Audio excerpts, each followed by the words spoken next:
At my grandson's funeral, my daughter-in-law stepped out to answer a call. Suddenly, an older nun whispered and pointed toward the coffin. "Tell your son to flee from here immediately. If not, he wants to be the next one to end up there." I felt a chill and pulled my son to leave the church. We had barely put one foot outside when I froze, listening to what my daughter-in-law was saying on the phone. But before we continue, check if you've already subscribed to the channel and share in the comments where you're watching us from. We'd love to hear how far our stories reach. Revenge. The scent of white lilies mixed with the spicy smoke of candles filled the old San Miguel church. I was sitting in the first row, veiled in black, the thin fabric unable to hide the pain etched into every wrinkle of my face. My son Sebastian sat beside me, motionless, like a statue sculpted from suffering. His eyes, once shining with joy, were now empty, fixed on the small white coffin on the altar. Inside lay Mateo, our little sunshine, the 3-year-old grandson God had snatched away. The priest's monotonous voice echoed through a silence that chilled the skin, broken only by muffled, drowned sobs from the family benches. Camilla, my daughter-in-law, sat on Sebastian's other side. She leaned to his ear and whispered something, perhaps, "I can't take it anymore," or "I need to step outside for a moment." Sebastian only nodded automatically, never taking his eyes off the coffin. Camilla rose. Her steps were unsteady, as if she might fall. A cousin hurried to support her. She made her way through the benches and slipped out the oak side door. I wasn't the only one who noticed. From the last row, an elderly nun I had never seen before in that church watched every move. Her eyes were not on the altar, but fixed on the door Camilla had disappeared through. The ceremony continued under heavy mourning. When everyone stood to sing a hymn, the nun did not move with the crowd. Instead, she slid silently along the cold stone wall, approaching me. She chose the exact moment when my neighbor Ophelia hugged Sebastian for comfort. For a second, I was alone on the bench. The nun sat gently beside me. She never looked at me. Her gaze stayed fixed on the crucified Christ ahead. Her thin, paper-wrinkled hand lightly touched my arm. It was freezing. Her breath smelled of dry sage, sacred yet unsettling. Then she whispered in a hoarse, hurried voice, each word a cold needle in my ear. "Senora Castaneda, tell your son to run away from here immediately if you don't want him to be the next one in that coffin." I froze, my body tensed. She squeezed my arm tighter. When I turned, I saw an ocean of fear and pleading in her old eyes. "Please believe me, leave now." As soon as the words left her mouth, she stood, blended into the singing crowd, and vanished before I could react. My heart pounded like war drums.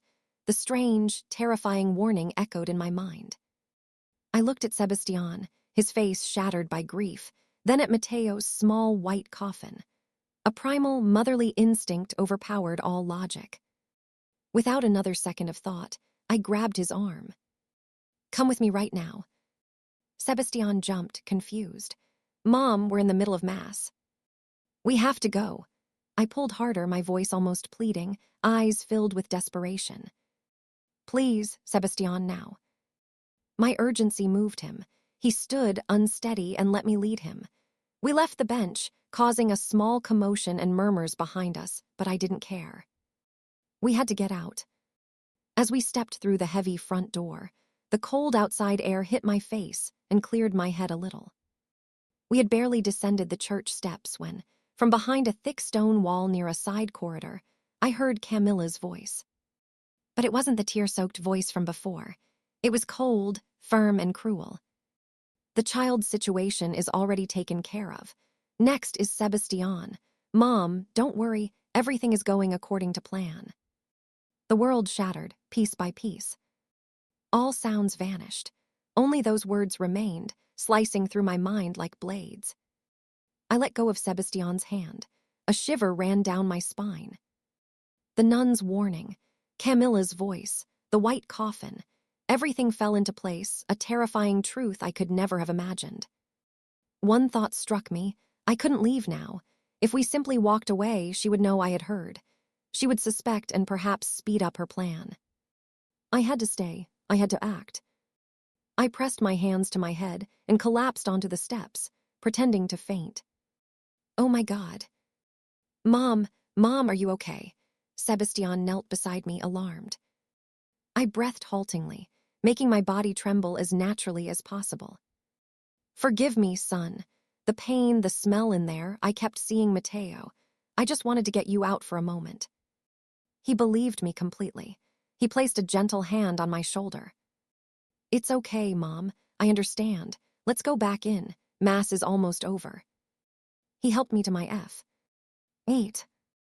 Just then, Camilla emerged from the side corridor. Her face was flooded with fresh tears, eyes red as if she had cried rivers. Our eyes met for a second. She gave a sad, compassionate smile. To me, in that moment, it looked like a demonic grimace. We returned to the church and sat in the same place. But I was no longer crying. My tears had dried, replaced by ice-cold hatred. I watched in silence, every gesture, every glance from the monster sitting one person away from me. The monster pretending to be a grieving wife beside her next victim. Later, at home, the front door closed behind us, trapping us in thick, denser silence than the church itself. The scent of funeral flowers lingered in the air, a sweet, tragic perfume that seeped into every breath, a constant reminder of an impossible loss. Sebastian said nothing. He walked like a ghost, went straight to his room and slammed the door. Soon came the sounds of things breaking, a lamp against the wall, shattering glass, then the muffled roar of a wounded animal. His rage lasted only minutes before fading, returning the house to deadly silence. I stayed alone in the dark living room, unwilling to turn on the light. Darkness felt like the only friend who could understand the chaos in my mind. Camilla's words pierced me like broken glass. The next step is Sebastian. I trembled. That demon was upstairs, perhaps hugging my son, whispering false comfort after he had unleashed his fury. My heart sank, imagining him, seeking solace in the arms of his own enemy. Almost without realizing, my hand reached under the sofa and touched something hard and cold. I pulled it out. Moonlight filtering through the window illuminated the object, a red metal toy car, Mateo's favorite. Holding that little car, memories flooded me like an avalanche. I remembered the day Sebastian and Camilla told us the news. My son, the engineer, nervously scratching his head, face red, stuttering until he finally blurted, "Mom, you're going to be a grandmother." Camilla, radiant, hugged him proudly, eyes shining with joy. That night, I knelt before the home altar and thanked God in silence for giving my son a wonderful wife and completing our family. The following months were the happiest of my life. Camilla and I shopped for baby things. She had incredible taste, tiny cotton clothes, soft, warm wool blankets. I watched her caress her growing belly, laughing, talking to the baby, and truly believed she would be a perfect mother. I remembered Sebastian spending an entire afternoon assembling the wooden crib, struggling with screws while Camilla laughed beside him, handing him lemonade. We were a real family. Then Mateo was born, the son, the light of this house. I still feel the warmth of holding him for the first time, that milky scent, his wide black eyes staring unblinking into mine.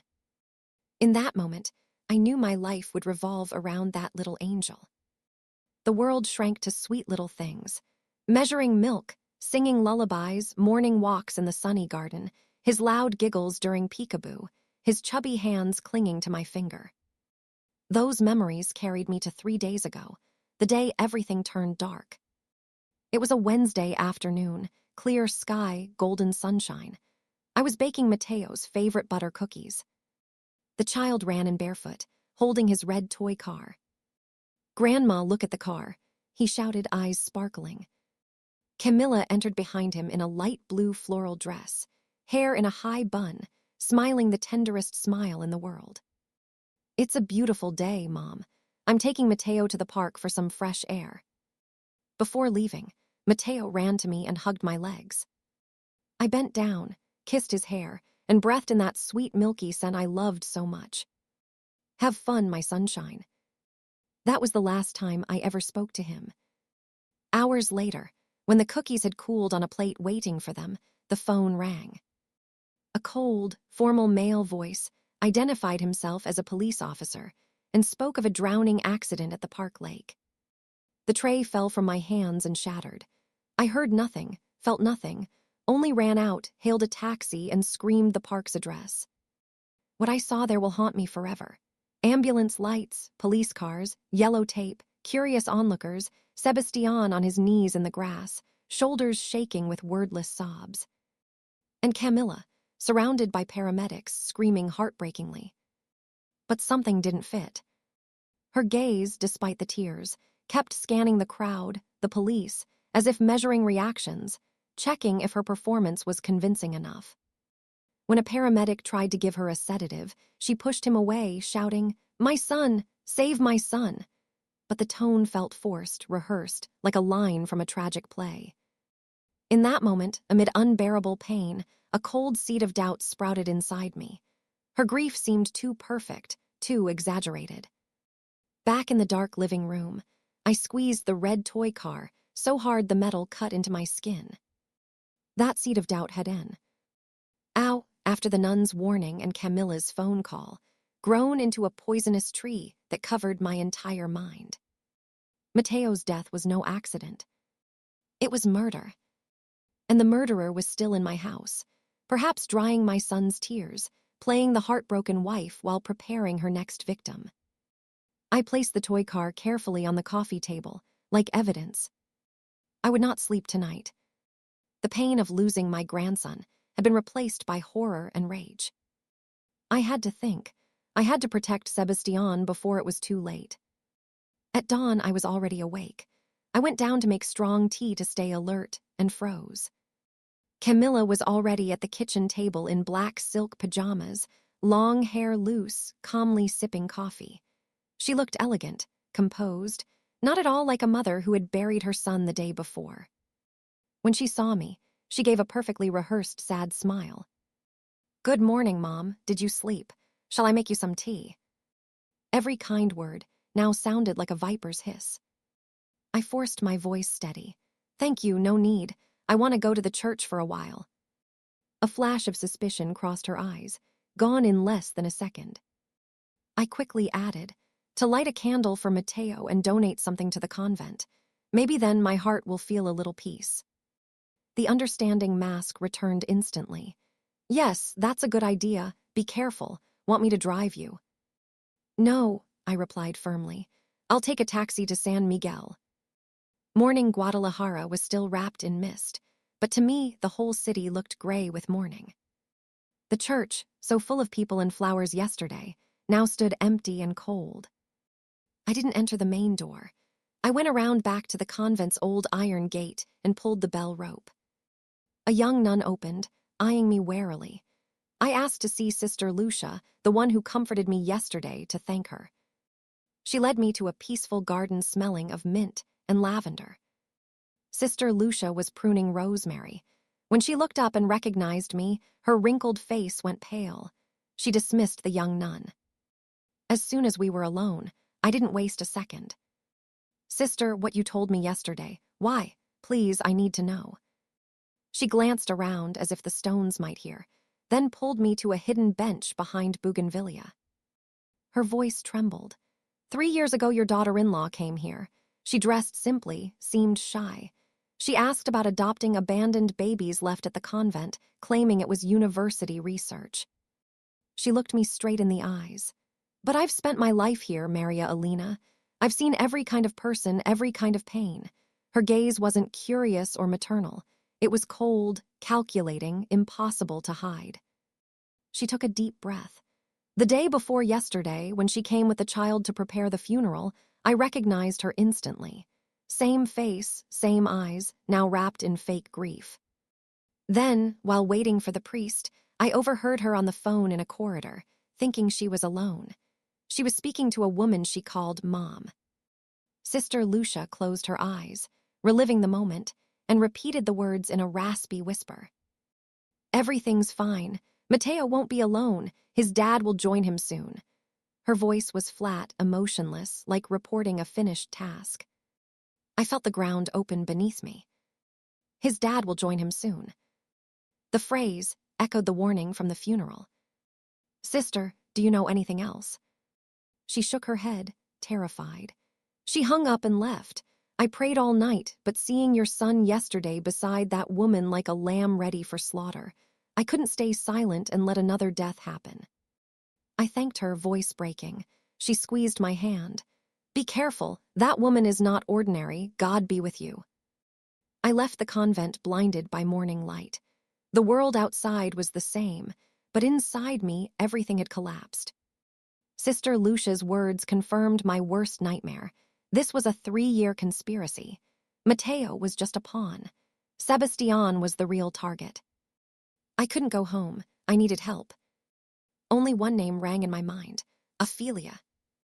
I ran to her cozy little house and rang the bell desperately.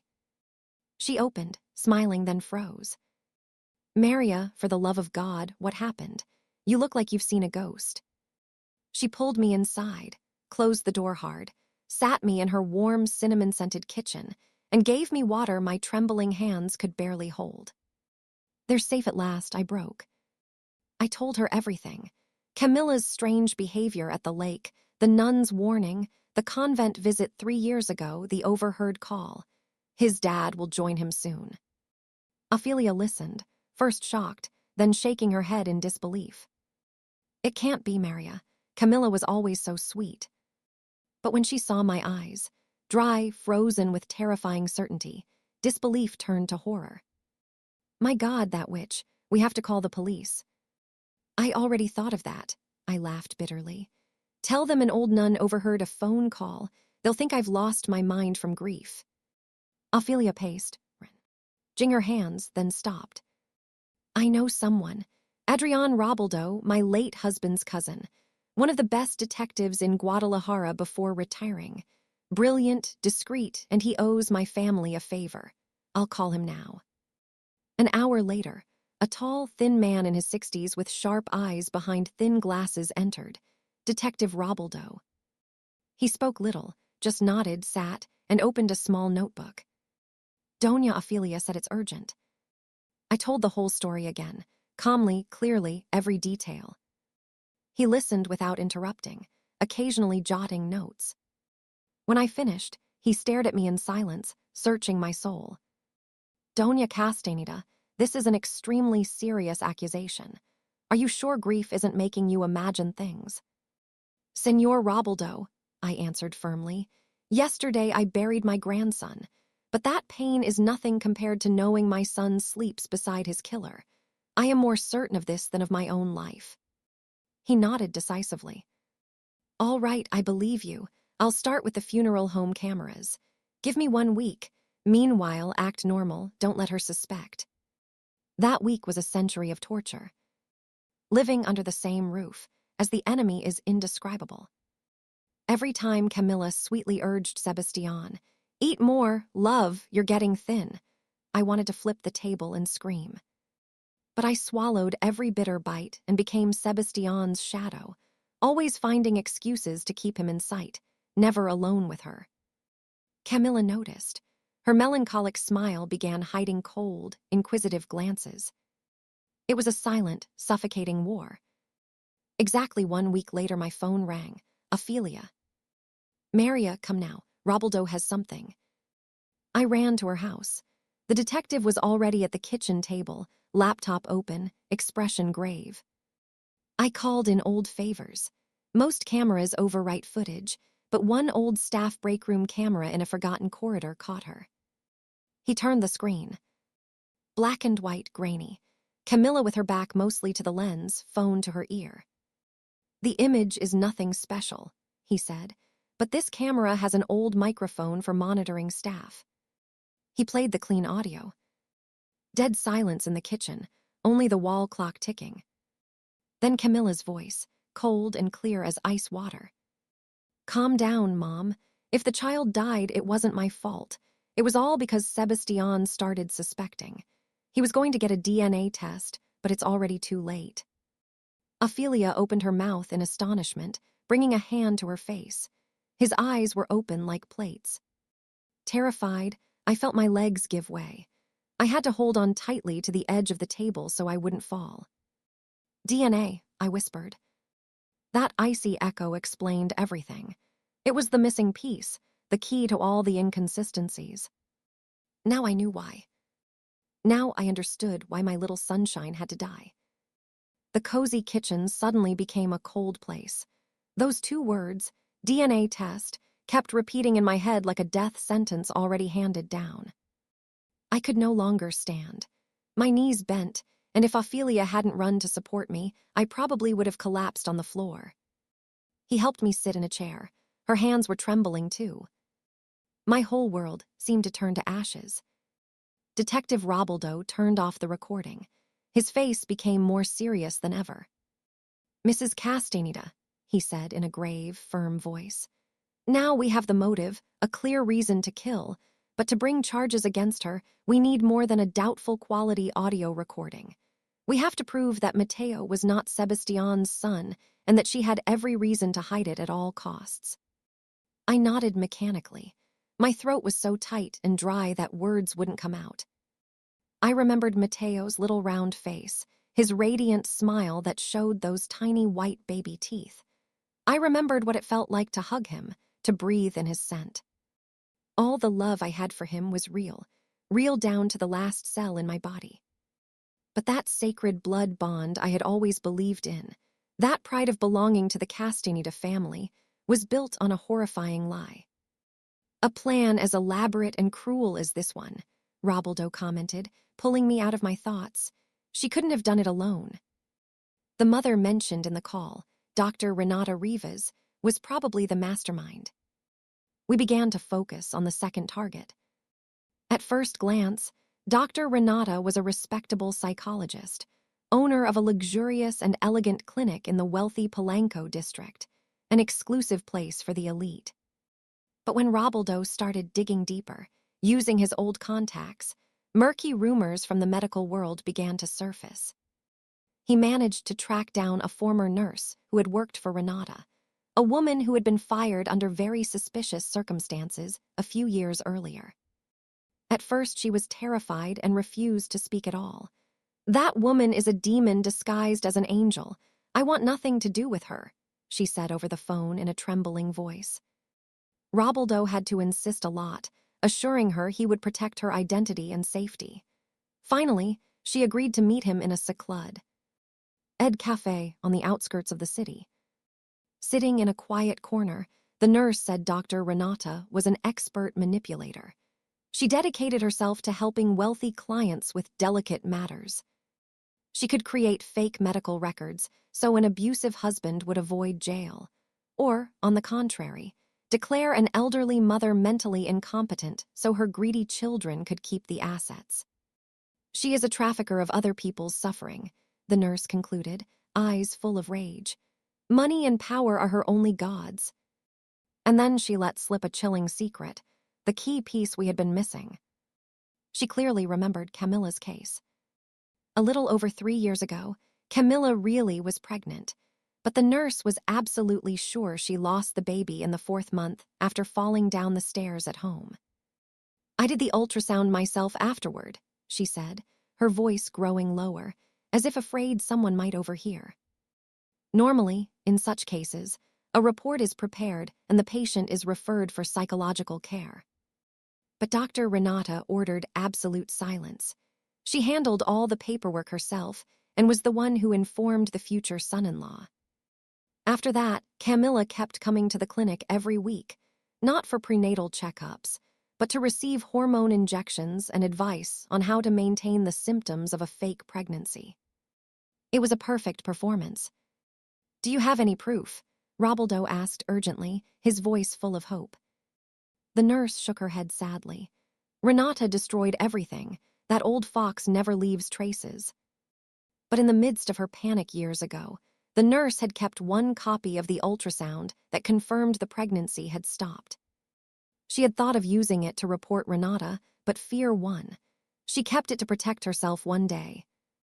The next day, she sent Robledo that document through a trusted messenger. It was the conclusive proof we needed. With that evidence in hand, Robaldo and I returned to the San Miguel convent. We couldn't risk a phone call. We feared all my communications were being monitored. When we told Sister Lucia everything and showed her the ultrasound results, her aged face changed completely. The suspicions and fears she had carried for so long were finally confirmed. Without a word, she led us to the convent's archive office, a small room filled with shelves of old folders. She searched through a pile of dusty papers and pulled out a notebook with worn leather covers. She opened it to a page marked 3 years earlier. "Here it is," she said, pointing to a carefully handwritten line. "About a week after Miss Camilla came asking for information, a newborn baby was left at the convent door during the night. The child was wrapped in a blue wool blanket. He was healthy and very handsome. We named him Mateo, which means gift of God. We called the police and began preparing the papers to send him to an orphanage, as protocol requires." She stopped. She looked up at me, her voice full of regret and pain. But only 2 days later, before we could do anything, a couple arrived. They brought legal birth certificates and said they were the parents of the lost baby. They cried and told a very sad story about panicking after the birth and abandoning the child in a moment of despair. She took a deep breath. "That woman was Camilla, and the man with her, I swear before God, was not your son, Mrs. Castaneda."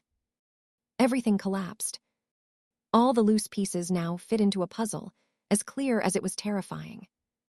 After losing her baby, Camilla and her mother had devised an elaborate plan.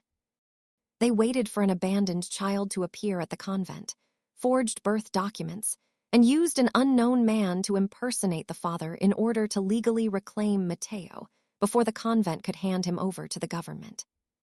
They had kidnapped a child. I collapsed into a wooden chair in the room, feeling all my strength drain from my body. The grandson I loved so deeply, the boy I had always believed was God's gift to our family, was in reality a stolen child, an innocent victim of a cruel, meticulously calculated plan. And Sebastian had loved and raised a child who did not carry his blood, only for that same child to become the reason he now lay on the verge of death. I left the convent and returned home with a shattered heart. The pain of losing my grandson was now mixed with a new burden, an immense responsibility. I was no longer fighting only for my son's safety, but for justice for Mateo, that nameless child whose life had been stolen from the very first moment. My innocent grandson's soul deserved to rest in peace, and I would be the one to give him that right. That night I met privately with Robaldo. He spoke in such a realistic tone it felt cruel. "We already have the full story of Mateo, a tragedy that will make any jury cry, but tears do not convict a killer. To break calculating minds like the Rivas, we need evidence of financial conspiracy. That's what the court cares about most. That's why. LL put the final nail in their coffin. His words were like a bucket of cold water, but they woke me up. I knew he was right. Camilla had been extremely careful, but no one is perfect. She must have kept those important documents somewhere in the house where she thought they were safest. And I had to find them. The opportunity came on Saturday morning. Camilla, with swollen eyes and a melancholy air, told Sebastian she needed to attend a support group for parents who had lost children. Another disgusting lie. She was using Mateo's death as the perfect alibi for her next move. I knew I had only a short window. Before she left, while Sebastian was working on his laptop in the dining room, I walked behind her carrying a glass of tomato juice. I pretended to trip on the chair leg and spilled the dark red liquid all over the keyboard. "Oh my God, forgive me, son, forgive me," I screamed, frantically trying to clean the mess with napkins. "Lately my hand trembles so much." Sebastian, still lost in his pain, barely reacted. "It's okay, Mom. It's old anyway. I'll take it to get fixed now." Exactly what I wanted. I needed both of them out of the house for a few hours. As soon as Sebastian's car disappeared through the gate, I called Ophelia, almost breathless. Come now, we have about 3 hours, quick. Ophelia arrived in minutes, bringing latex gloves. A true friend. I'll keep watch from the living room, she said with determination. You search calmly. I took a deep breath and entered the couple's bedroom, the room I once thought was a happy home. It still smelled of Camilla's perfume, a sweet scent that now turned my stomach. My heart was pounding. I began searching systematically. The wardrobe, only expensive clothes and handbags. Under the bed, old shoe boxes. I checked every drawer of the nightstands, books, cosmetics, trinkets. Time was flying. Anxiety grew with every passing minute. What if she kept everything at her mother's clinic? Desperate, I sat in front of Camilla's dressing table. Then my eyes fell on a lacquered black wooden makeup box with pearl inlays. It was beautiful, but too large and heavy for just makeup. A spark of hope ignited. I opened the lid. On top were trays of cosmetics, everything perfectly ordered. But when I tried to lift the trays, I felt something strange. The bottom seemed thicker than normal. I used my nail to pry up a corner, and a wooden panel came loose, revealing a secret compartment. My heart stopped. Inside was a bundle of documents carefully wrapped in clear plastic. With trembling hands, I took it out. These were exactly the proofs we had been searching for, evidence of a perfectly concealed conspiracy. First, power of attorney agreements that gave Camilla total control over large investments in Sebastian's name, signed shortly after the wedding. I stared at my son's signature. It was almost perfect, but I am his mother. I know his handwriting. His real signature always has a slight slant at the end of the N. These did not. They were forgeries. Next, property transfer papers for a valuable plot in Val de Bravo that Sebastian's father had left him. The new owner was a company called Rivas Holdings. Finally, bank statements showing enormous monthly withdrawals from the couple's joint account. Amounts that never appeared in the monthly expense reports Camilla showed Sebastian to help him manage finances and avoid stress. At that moment, Ophelia rushed in, voice urgent. Maria, Sebastian just called me asking if you're home. They already gave him the computer. He's coming back. Terrified, I immediately took out my phone and photographed every document, hands shaking, making sure every number, signature, and stamp was perfectly clear. Then, carefully, I put everything back exactly as it was, closed the secret compartment, arranged the makeup trays, and left no trace. I had just placed the box back when I heard Sebastian's car in the courtyard. Ophelia and I hurried downstairs and sat at the kitchen table, pretending to drink tea and chat. That same night, once I was sure everyone was asleep, I locked myself in my room and sent all the photos to Robaldo through a secure app. The next morning he called, unable to hide his excitement. I checked everything, Maria. Rivas Holdings, the beneficiary of the land transfer, is a shell company registered at a non-existent address, and its legal representative is Dr. Renata Rivas. He continued, speaking faster and faster. I also asked a friend at the bank to trace the transactions. All the diverted money passed through several accounts before ending in a Swiss account in Renata's name. They've emptied almost all of your son's assets. He finished in an icy voice. They have everything, Maria. Killing Matteo was to silence a possible DNA threat. Now they only await the perfect pretext to get rid of Sebastian, perhaps a suspected suicide due to depression after the death of his son. We have. To act now. I looked out the window as night fell. Robaldo was right. The time for silence, fear, and pretending was over. Tomorrow, I would go to the prosecutor's office. I didn't sleep that night, but it was a different kind of sleeplessness. No paralyzing fear, no numbing pain, only cold, steel-like determination. I sat in the dark, planning every step, every word I would say the next day. The final battle was about to begin. The next morning I skipped breakfast. My stomach was in knots, not from hunger but from tension. I opened the closet and chose my most formal clothes, a discreet but elegant black dress. I wanted to look reliable, lucid, not like an old woman consumed by grief. As I went downstairs, Camilla was at the table scrolling her phone. She looked up and frowned when she saw me. "Mom, where are you going looking like that?" I looked her straight in the eyes. For the first time, I didn't look away. There was no more fear, only coldness and emptiness.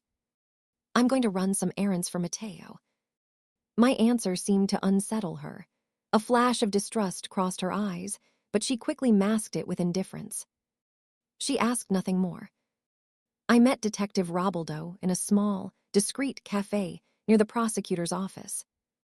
He was already there with 2 coffees and a thick file. He pushed the file toward me. Inside was all the evidence, organized logically and professionally. Authenticated recordings, the ultrasound copy, statements from the nurse and Sister Lucia, photos of the financial documents, and a complex cash flow diagram Robaldo himself had drawn, clearly showing how every peso ended in the Riva's pockets. "Everything is ready," he said. "I've arranged a meeting with Prosecutor Vargas, one of the strictest. Stay calm, breathe deeply, and tell everything exactly as it happened. The truth is your most powerful weapon." We were led into a solemn office. Behind a large wooden desk sat a woman of about 50 with short hair and a gaze sharp as a razor, Prosecutor Vargas. She had already read the preliminary report classifying Mateo's death as a tragic accident due to maternal neglect. Her face showed skepticism and impatience, as if this were just another case that would waste her time. I began to speak. I recounted everything, from the moment I sat in church, to Sister Lucia's whispered warning, to Camilla's icy voice heard through the stone wall. At first my voice trembled, but as indignation and love for my son and grandson rose, my words grew strong and confident. Robaldo presented each piece of evidence. When he played the recording, the air in the room grew heavy. Prosecutor Vargas listened attentively, frowning.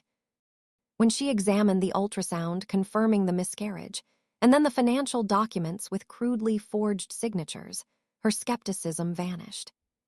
It was replaced by a fury she could not hide. When I finished, she remained silent for a long time. Then she looked me straight in the eyes, her voice transformed, with both feminine empathy and the determination of a woman who delivers justice. "Mrs. Castaneda, thank you for having the courage to come. What you have lived through is terrible. We will immediately request search and arrest warrants for Camila Rivas and Renata Rivas." A few hours later, the news leaked. A journalist with police contacts published the first story under a scandalous headline: "Stepmother implicated in stepson's drowning death. Massive financial fraud uncovered." By afternoon, our quiet house became a circus. Television vans blocked the street. Dozens of reporters pointed cameras and microphones through the gates. Sebastian, already emotionally destroyed, fell into total panic. He ran from his room, phone in hand, face pale as paper. "Mom, what's happening? Why are they talking about Camilla and Mateo? What are these accusations?" At the same moment, Camilla came down the stairs. Her usual serenity had vanished, replaced by pure panic. She was pale, frantically calling someone and hanging up in rage. When she saw me, she lunged forward, eyes blazing. "What did you do? What did you tell them? Do you want to destroy this family?" I only looked at her in silence. The silent war between us was over. Now it was open war. The house became a pressure cooker about to explode. Sebastian's confusion, Camilla's madness, and my heavy silence. That night, taking advantage of the media chaos outside, a black sedan with no visible plates stopped silently in the back alley. I was at my bedroom window. I pulled the curtain aside just enough and saw what I had expected. 2 hooded figures, covered head to toe, hurriedly climbed into the car. Even with caps, dark glasses, and masks, I clearly recognized Camilla's silhouette and that of an older woman. Dr. Renata had come to help her daughter escape. I immediately called Robaldo. "They're fleeing through the alley behind the house." His voice on the other end was strangely calm. "I know. Maria. We planned for that. Every exit from the city, bus terminals, train stations, the airport, is under surveillance. They're running straight into the trap. The next morning, Robaldo called again. The news brought no joy, only an immense emptiness in my chest. Camilla and Renata had driven all night toward Mexico City, thinking they could disappear among the crowds at Benito Juarez International Airport and flee the country. They used fake passports and bought business-class tickets to Monterrey, planning to cross illegally into the United States by land.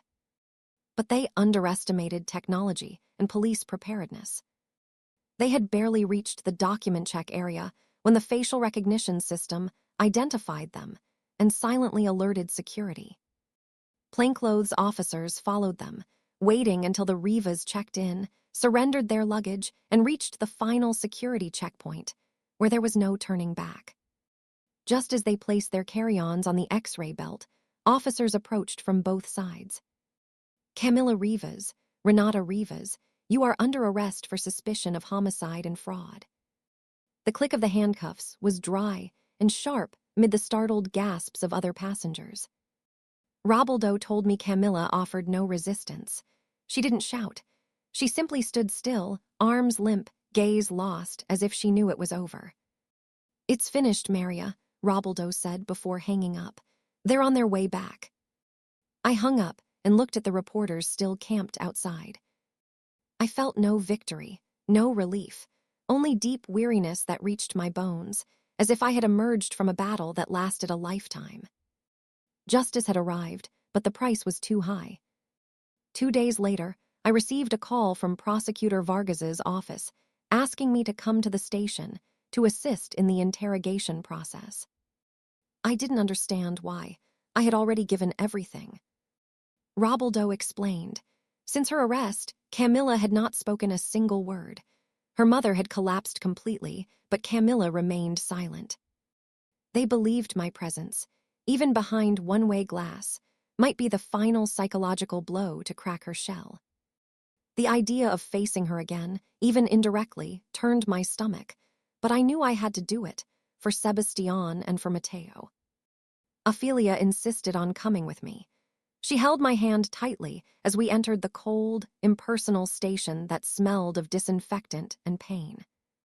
An officer led us to a small, dark observation room. Through the large one-way mirror, we could see the brightly lit interrogation room. A metal table, 3 chairs. Prosecutor Vargas and a veteran investigator with a tired, weathered face were already seated. Moments later, the door opened, and Camilla was brought in. No handcuffs. 2 days in jail had eroded her radiant appearance. She was thinner, dark circles deep, but her gaze remained arrogant, defiant, cold. She wore the oversized orange prison uniform, yet sat straight and haughty, as if it were a throne. The investigator began with questions about the finances, forged signatures, shell companies. Camilla sneered or answered curtly, "I don't remember," or simply stared at the metal table. She was an unbreakable wall.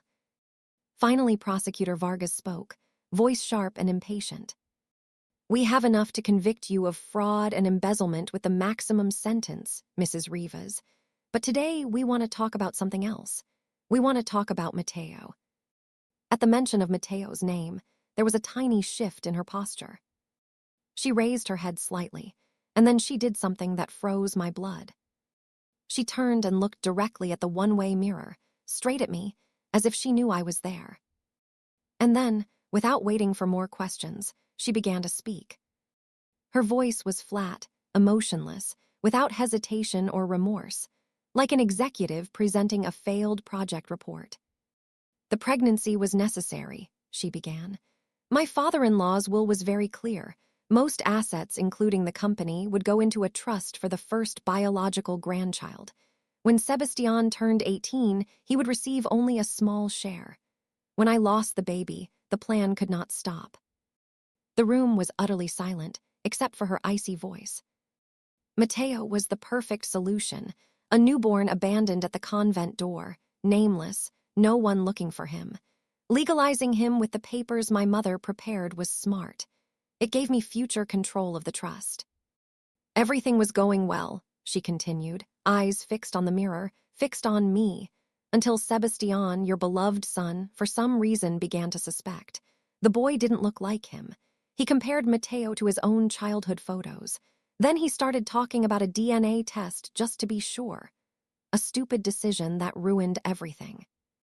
The investigator asked hoarsely, "So what did you do?" Camilla gave a dry, empty laugh. "I did what I had to do. Once the DNA results came back, everything would collapse. I would lose it all.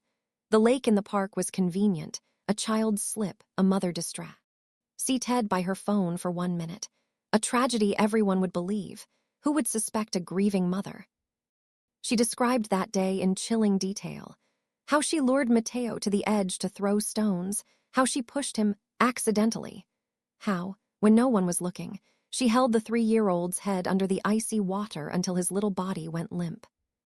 She described pretending to panic, scratching herself to make it look real, everything with the calm of someone reading a recipe.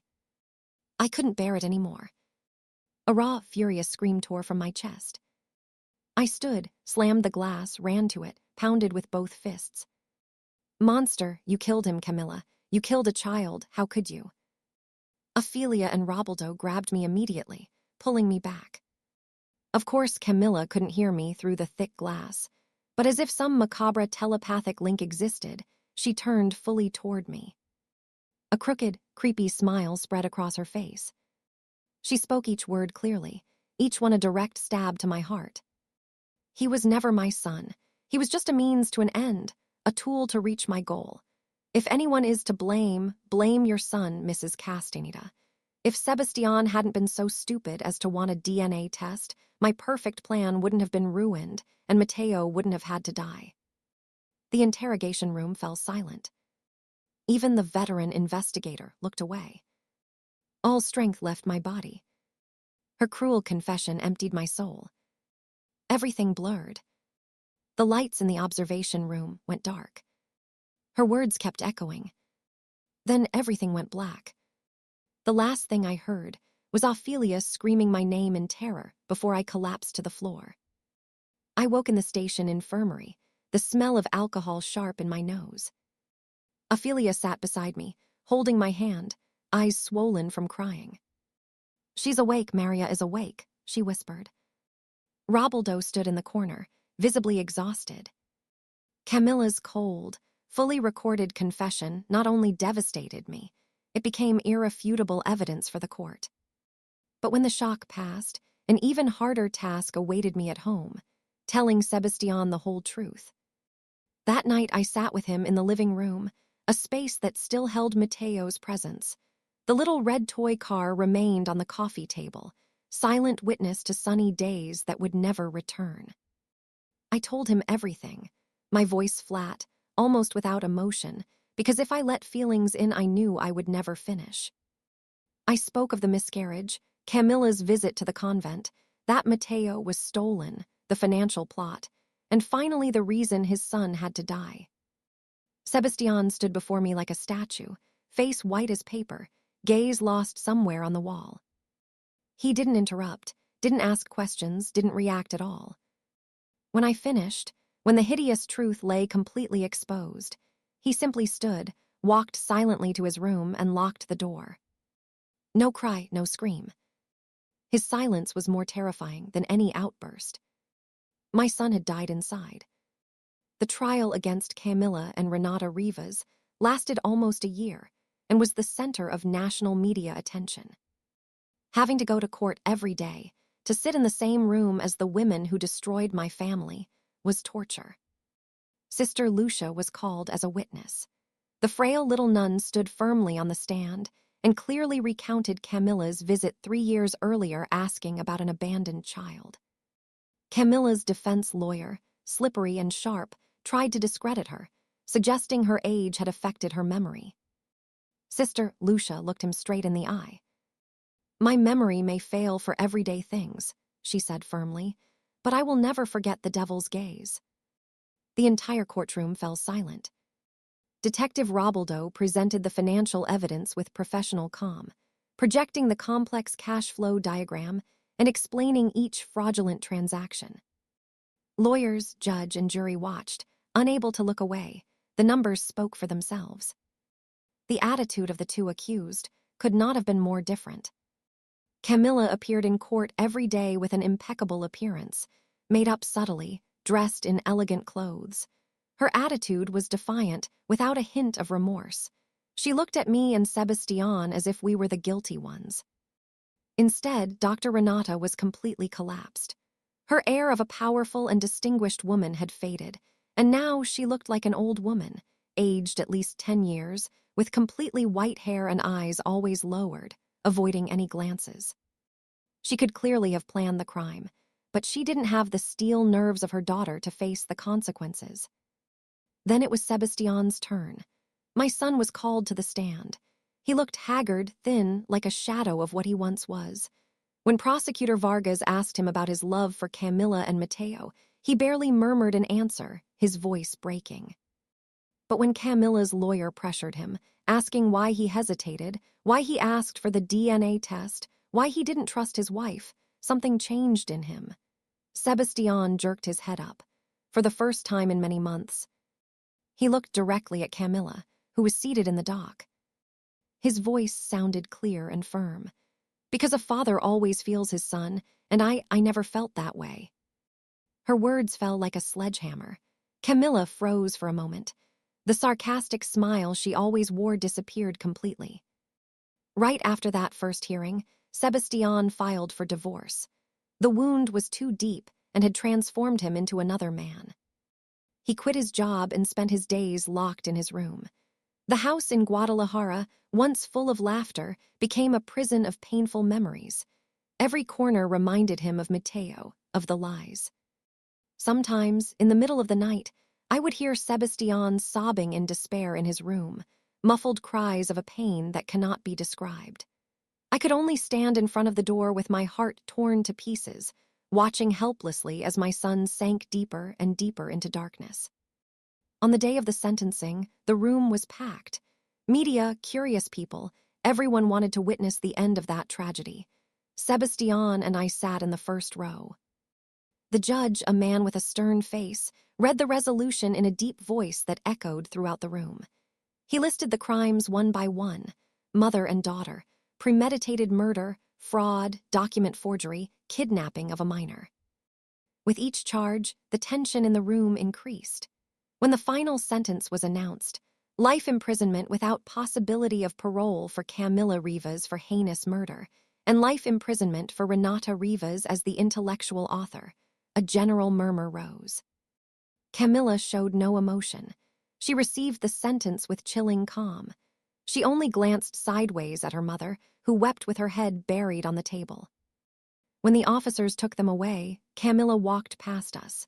Suddenly she stopped for a second, leaned forward, looked Sebastian straight in the eyes and said softly, so that only we could hear, "This is all your fault."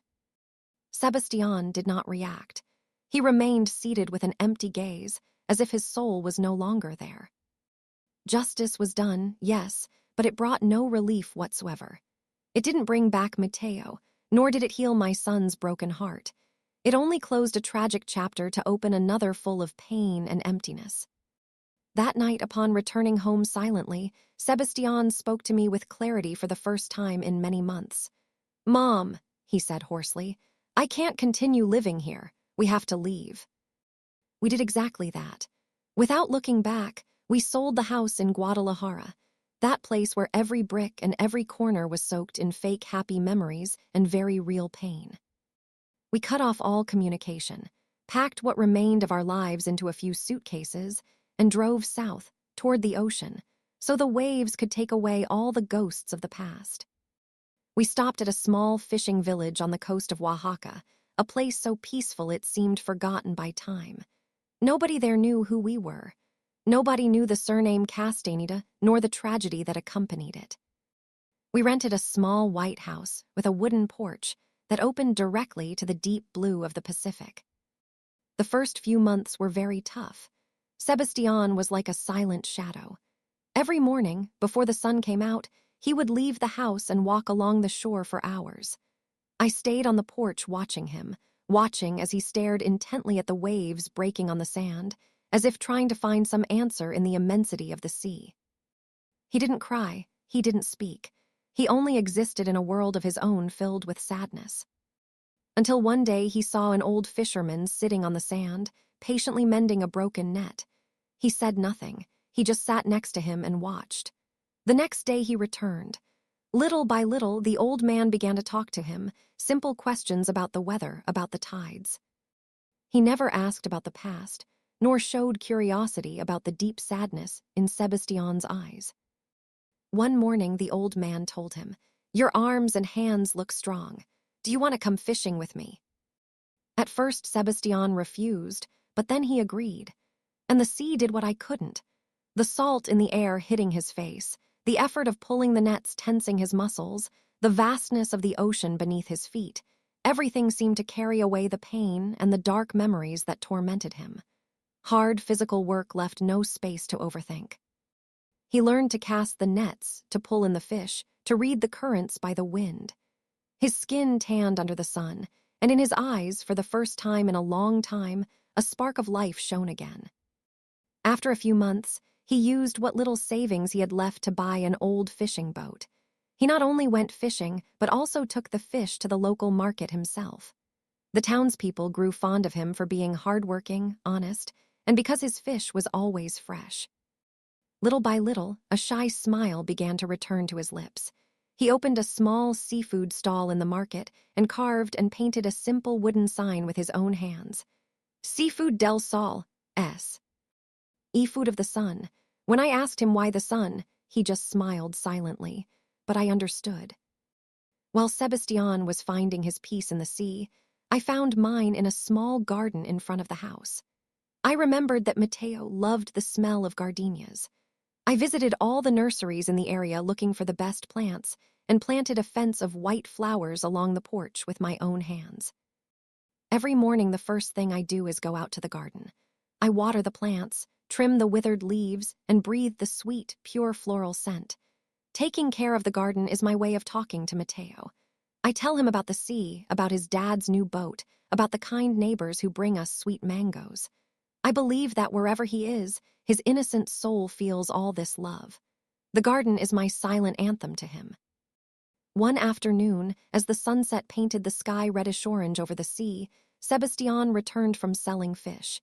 He brought a very fresh grouper, his eyes shining with joy. "We're going to grill this fish tonight wrapped in banana leaf, okay, Mom?" he said, smiling, a genuine smile now without any trace of effort. He sat down next to me on the porch step, still smelling of the sea. We remained silent, watching together as the sun slowly set. I spoke in a low voice, almost a whisper to myself. "You know, even though Matteo wasn't of our blood, the love we felt for him was real." Sebastian was silent for a long time, so long I thought he didn't want to talk about it. Then he turned to me, took my wrinkled hand, and said, "I know, Mom, he was my sunshine, and now I have to keep living, live well, as a promise to him." He looked toward the gardenia garden that filled the afternoon breeze with its fragrance. "Thank you, Mom, for everything." I smiled, a truly genuine smile. Peace. Tears streamed down my cheeks, but this time they were tears of relief. We've lost too much. We've been deeply wounded, but we still have each other. The scars will never fully heal. They will always be there as part of our lives. But we have learned to live with them, not with bitterness, but with love. I picked a white gardenia and placed it in my already silver hair. I realized that there are bonds that are not formed with blood, but with moments of sincere love. And those bonds, however brief they may be, live forever, like the scent of this eternal and pure gardenia. The story you just heard has been modified in names and places to protect the identity of the people involved. We don't tell it to judge, but with the hope that someone will listen and stop to reflect. How many mothers are suffering silently inside their own homes? I honestly wonder, if you were in my place, what would you do? Would you choose to remain silent to keep the peace, or would you dare to face everything to get your voice back? I would love to know your opinion about this story, about stories that hurt, or any suggestions you have to improve our content. God always blesses, and I am convinced that courage will lead us to better days. Meanwhile, on the final screen, I'm leaving you two of the most beloved stories from the channel. I'm sure they will surprise you.